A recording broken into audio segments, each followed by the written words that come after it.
강하랑의 정치톡 시간입니다. 1월 7일 시선을 집중시킨 정치 뉴스 만나보시죠.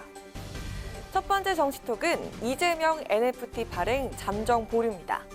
3천 가상세계인 메타버스와 가상자산의 일종인 NFT의 열풍이 불고 있는 지금 더불어민주당 이재명 대선 후보가 새 메시를 담은 NFT를 발행 계획을 잠정 보류해서 그 배경에 관심이 모아지고 있습니다. NFT는 블록체인 기술을 활용하지만 디지털 자산의 고유한 아이디와 소유권이 명시돼 대체 불가능한 것이 특징인데요. 디지털 자산의 일련 번호 같은 별도의 고유 인식값을 부여함으로써 상호 교환이 불가능해 복제를 막을 수 있다는 이점이 있습니다.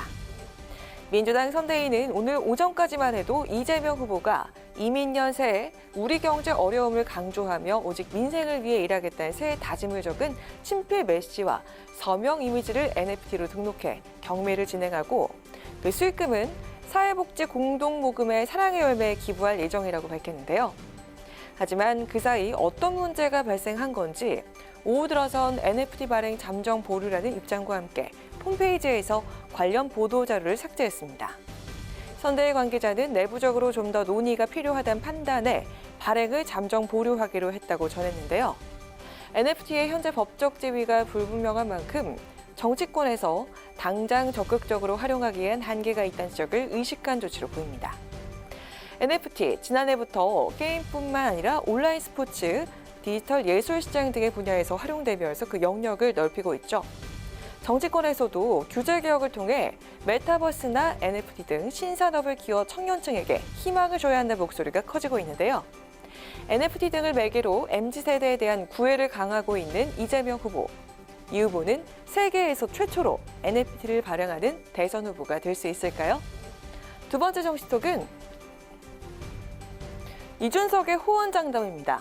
국민의힘 선대위 운영과 인선을 놓고 정면 충돌했던 윤석열 후보와 이준석 대표가 우여곡절 끝에 극적으로 화해했습니다.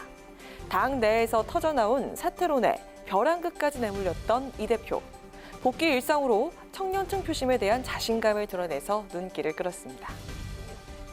저희 당에서 이탈한 상당수 지지율이 그 안철수 대표 네. 또는 때로는 허경영 후보에까지 상당수 이전되는 것을 보였습니다. 이재명, 윤석열 두 분 다 20%, 10%대의 20대 지지를 받는 조사가 많습니다. 네. 그럼 나머지 한 40, 50%는 관망세거든요. 저는 언제든지 우리 당이 또 우리 후보가 그 방향성을 잘 설정하면은 그중에 상당수는 저희가 다시 확보할 수 있다. 이 대표 한마디로 윤 후보에게서 떠나간 청년 표심을 다시 찾아올 수 있다고 자신했는데요. 그 이후로 이재명 후보에게 옮겨간 표심이 많지 않다는 점과 여전히 관망 중인 20대가 많다는 점을 들었습니다. 이어 이 대표는 잃어버린 청년 표심을 회복할 비장의 카드로 선대본부 내 젠더, 게임 특위 신설을 내놨는데요. 젠더 문제에 대해선 아이템 모으기 방식이 아닌 방향성을 걷고 접근해야 한다며 이 문제에 대해서 오랫동안 고민해오고 젠더와 게임 이슈를 동시에 다룰 수 있는 하태경 의원이 특위 위원장을 맡는 게 적절할 것이라고 밝혔습니다.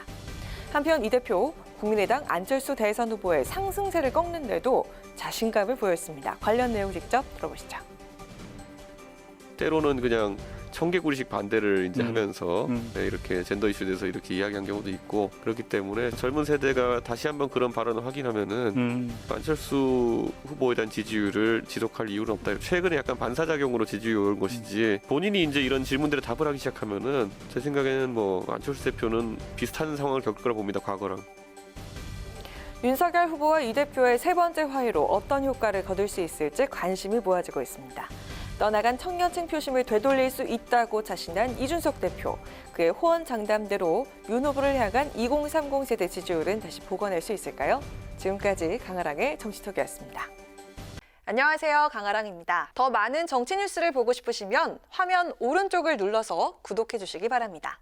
항상 저희 국회 방송 뉴스엔을 시청해 주셔서 대단히 고맙습니다.